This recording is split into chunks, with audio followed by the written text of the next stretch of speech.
Welcome to the Learning Pines YouTube. We hope this video helps. You start by cleaning and inspecting the print, remove support scars and flash with a 0.5 mm file, then sand progressively. Once done, degrease with isopropyl so the primer adheres. Apply a thin spray primer from 20 to 30 cm away, making multiple light passes. This prevents detail loss. Make color choices now and mix tiny test batches, thinning paint 10 to 20% for better flow. You're ready to lay the first base coat within minutes. Don't overwork the surface. You build complexity by working from broad to fine. Block and base colors with flat brushes, covering large surfaces first. Then add depth. Apply washes mixed about 1 part paint to 10 parts thinner into recesses to accentuate sculpted detail.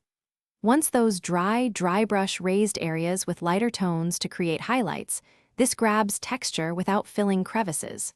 For fine detail, switch to a size 00 or liner brush and steady your wrist against the model to paint. To finish, protect your work with varnish. Choose matte for realism, satin for subtle sheen, and apply thin, even coats with 15 to 20 minutes between passes so texture stays crisp. Inspect for nicks and use glazes to unify colors if needed, thin them heavily and layer slowly. If paint chips or lifts, don't panic. Sand the area very lightly, reprime that small spot, and reapply paint in thin layers until it matches. This restores adhesion and keeps the detail intact. Let everything cure fully before handling.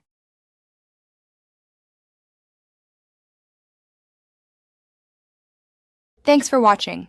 Consider subscribing if we helped you.